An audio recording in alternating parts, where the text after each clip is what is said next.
Se alimentar da palavra de Deus, o pão espiritual, alimentar-se também do pão eucarístico, onde que Jesus se faz presente. Então a importância, a palavra de Deus que nos leva ao caminho certo, o caminho correto, ao caminho de Deus. Então, esse olhar na palavra de Deus e outro na realidade, na nossa vida, no nosso cotidiano. Então, por mais que a gente possa, às vezes, sair um pouquinho do caminho de Deus, mas a pessoa que ouve, escuta e vive a palavra de Deus, ela volta novamente para o caminho de Deus, o caminho certo, o caminho correto. Então, a importância da palavra de Deus. A primeira leitura, o profeta Jeremias, um grande profeta. Ele, quando Deus foi chamando pessoas, chamou líderes para realizar o seu plano de salvação. Precisou de pessoas. E precisa hoje de nós, Deus, para levar em frente o seu projeto. Ele escolheu líderes, escolheu também o profeta Jeremias. Porque Jeremias era novo, sim, um adolescente quando foi chamado. E ele era bem novo, jovem, ele sente medo. Ele assim, mas eu sou muito jovem, Deus, eu nem sei falar, mas como é que eu vou ser profeta aí das nações? Ele tem medo no início. E se Deus chamasse, Deus chamou você. Quando é que nós somos chamados? Em que sacramento? No nosso batismo. É ali que eu digo sim. Se eu procurei um sacramento, recebi. É ali que eu digo sim, para ajudar a igreja a participar. E Jeremias foi chamado, um profeta, ele assim, daí Deus, olha, já no ventre da mãe, Deus tem a missão a Jeremias, no ventre, diz bem ali, antes de formar no ventre materno eu te conheci, antes de saíres do seio de tua mãe eu te consagrei, e te fiz profeta das nações, não tenhas medo, não conseguirão te vencer, estarei contigo para te livrar. Jeremias é chamado para levar em frente a missão de Deus, não é a sua missão. Deus coloca a missão dele na boca de Jeremias. Jeremias vai profetizar Deus, o projeto de Deus. Não é o seu projeto, não é os seus interesses, mas ele vai realizar o projeto de Deus. Vai falar a verdade, as verdades de Deus. Então Deus coloca em sua boca as suas palavras. Deus pega as suas palavras e coloca em Jeremias, para entendermos melhor. Qual é a missão do profeta? Duas coisas: anunciar Deus, as maravilhas de Deus, as verdades, e denunciar as injustiças. E Jeremias, numa época, não tem como nós estudar isso hoje, ele enfrentou as autoridades, muitas injustiças contra o povo de Deus. Qual é o mais fácil? Anunciar ou denunciar? Hein, Clarete? Qual é que você acha mais fácil? Anunciar é o mais fácil, não é? O denunciar custa. Não podemos ter interesses. Como se diz, né? Rabo preso com ninguém. Não podemos pensar, o que é que vai acontecer comigo? Mas se eu falar eu vou perder o emprego. Mas ele é meu amigo. Vai machucar. Mas você não vai, você tem que se desprender de tudo isso. O profeta, ele fala de Deus, ele fala as verdades de Deus, ele fala aquilo que faz parte do projeto de Deus, e não do ser humano. Então, denunciar os pecados, as injustiças sociais, é fácil, até para nós, hierarquia, às vezes a gente se omite, é omisso, porque nós temos que ser obedientes à palavra de Deus. E a palavra de Deus, ela tem uma verdade.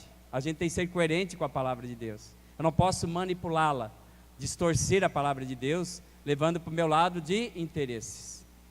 Mas ser fiel à palavra de Deus. E quando a gente é fiel à palavra de Deus, a gente profetiza. A gente não fica omisso. Até, volto a dizer, né? Nós padres, sacerdotes, até o Papa, bispos, cristãos batizados, temos que ser mais ousados na sua vida profissional, né, Marinês? lá no conselho tutelar. É fácil você denunciar, né? Na questão da educação, da saúde, do emprego, das ruas. Nós, siqueirenses, precisamos ser mais profetas na nossa cidade. Não é fácil. Que Deus nos ajude, né? Então, o profeta é isso. Jeremias fez isso. O profeta é ele que ele dá vida. Ele se torna mártir. É aquele que vai e não tem medo de denunciar, claro, denunciar aquilo que é, não o que não é, aquilo que existe. Então você é profeta da sua família, tem que ser. Na escola, na sua vida profissional, nos meios de comunicação tem que ser profeta, né? Não é fácil. Na igreja também, na nossa comunidade, ser profetas. Quem comunga se compromete com a justiça, com a vida. Para você chegar plenamente à vivência de uma palavra de Deus, chegar ao fim, é aquilo que Paulo fala na segunda leitura: o amor, a caridade. Legal. Isso aqui é a segunda leitura: amor, caridade. Pensou nos pobres, pensou no outro, trouxe aqui um quilo de alimento. Isso aqui é amor. Isso aqui é a caridade que Paulo fala na segunda leitura. Não basta só os dons, saber, conhecer, não basta só isso. Carismas, ele fala de carismas. Não basta só, é preciso a caridade dentro de uma comunidade, o amor dentro de uma comunidade, a caridade, a fraternidade, a entreajuda dentro de uma comunidade. Quando você presta caridade aos enfermos, aos pobres, você consegue chegar à vivência da palavra de Deus. Ainda por mais que eu venha, que é bom, numa missa, que eu reze o meu terço, faça a minha oração, mas você vai concretizar essa palavra lá fora, com os pobres, os necessitados, os enfermos. Tive preso, veio o evangelho, eles não queriam compromisso. Tive preso e me visitasse. Vim para abrir os olhos dos cegos, curar os doentes, os oprimidos. É o evangelho. Daí quando Jesus levou isso para eles, é o compromisso. Quem comunga, cumpri a minha obrigação de cristão, fui na igreja, rezei. Ainda você não chegou completamente à vivência da palavra de Deus. Quem comunga se compromete com os pobres, ama os pobres, ama as pessoas, presta caridade, ajuda os outros, acolhe os enfermos, começa pela sua família, vizinhos, as pessoas. É isso. Jesus está lá, ensinando, foi acolhido, mas foi rejeitado. Jesus, rejeitado na sua própria pátria. Não é esse o cara? Esse cara aqui brincava de bicicleta, jogava bola, vai querer ensinar nós agora? Claro que não tinha bicicleta na época, né? Nem futebol. Mas não é esse cara aqui da nossa terra? Eles esperavam um Messias grandioso, defender os seus interesses, milagreiro, e de repente vem um Jesus, um Messias pobre, humilde, simples, que leva-os para o compromisso com os pobres, e eles não querem assumir esse compromisso, não querem assumir o compromisso com a vida dos necessitados. Por isso eles rejeitam Jesus. Queriam Jesus mágico, que desse o espetáculo, tipo dentro de circo, mas um Messias diferente, um Messias que estava levando eles ao compromisso, que anunciou, denunciou, um Messias que agiu.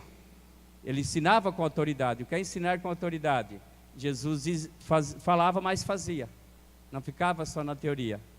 Um Messias diferente. O que é que Jesus fez? Ele não brigou quando ele foi não aceito da sua pátria. O que é que ele fez? Ali apenas fez alguns sinais, diz. Mas Jesus se admira com a falta de fé deles E Jesus foi para, bem no final do evangelho, você pega o teu folheto ali. Lá no finalzinho, o que é que Jesus fez? Bem no final do evangelho. Jesus, porém, passando pelo meio deles, continuou o seu caminho. Ele não parou, não desistiu. Vou para outras aldeias, vou para outros lugares. Lá também tem pessoas que querem, que precisam de mim, que precisam ser curadas. E Jesus não parou. Isso nos ensina, nós como missionários e missionárias, a partir do batismo, não podemos parar pelo caminho, desistir nunca, ter coragem, esperança, mesmo que venham as dificuldades, desafios que surgem na tua vida pessoal, na sua família, na vida de igreja, de líder, de padre, de sacerdote, não, o que está em jogo não é o que a pessoa decide se ela recebe ou não recebe. O que está em jogo é o reino de Deus, é o projeto de Deus que está em jogo. A mudança do projeto de Deus não muda nada se um acolhe e o outro não acolhe. Aquele que não acolhe, não muda nada a palavra de Deus. O projeto de Deus não muda nada. O que está em jogo, o foco de uma missão é a palavra, é o projeto de Deus, é o reino de Deus. O que está em jogo não é a sua decisão. A decisão já cabe uma decisão. Eu posso acolher e não acolher, mas não muda em nada. Por isso Jesus foi para outros lugares. Foi para... O projeto de Deus deve ser continuado lá. O reino de Deus deve acontecer também lá. Por isso que Jesus se colocou a caminho. Assim também é a nossa vida, no nosso dia a dia. Apesar de às vezes críticas, dificuldades, desafios que você enfrenta, não pare. Isso é picuinhas. O que está em jogo sempre é o projeto de Deus, o reino de Deus. Isso que é o foco é a missão de Deus. Não é a minha missão. Eu sou colaborador. O que vai em mim é a missão de Deus. Missão de Deus. Eu colaboro, eu ajudo, mas sempre é a missão de Deus que tem que ir na frente. É Jesus que tem que ir na frente. É a palavra de Deus que tem que ir na frente. Não é eu ir na frente. Eu sou colaborador como cristão. Mas o foco é a missão de Deus. A missão de Jesus Cristo, isso que é o importante, né, de uma missão, ok? Então está aí, que sejamos profetas. E colocar esse tempero na missão. Uma receita boa, um tempero, como o sal no churrasco. Coloque amor naquilo que você faz. Coloque amor naquilo que você realiza. Se falta o amor, esse tempero na vida do casal, na família, vai água abaixo. Tem que ter esse tempero gostoso. É o amor, a caridade, a solidariedade, a fraternidade. Isso tem que existir na missão. Fazer com carinho, com amor, com alegria.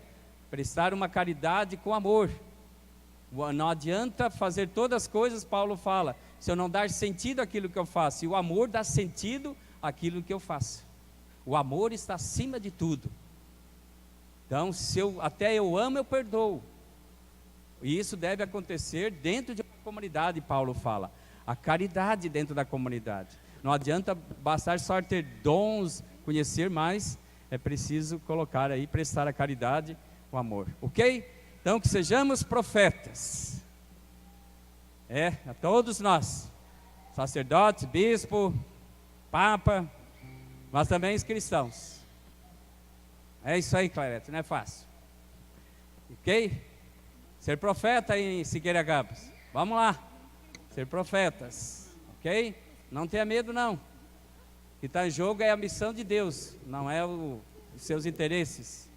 Não fique preso, não. Se uma coisa não está certa, a gente deve dizer, não pode se calar. Se existem as coisas erradas, a gente não pode se omitir, né? Então que Deus nos ajude a ser profetas como Jeremias, que na adolescência ele foi profeta. Adolescente, nem chegou a ser jovem ainda.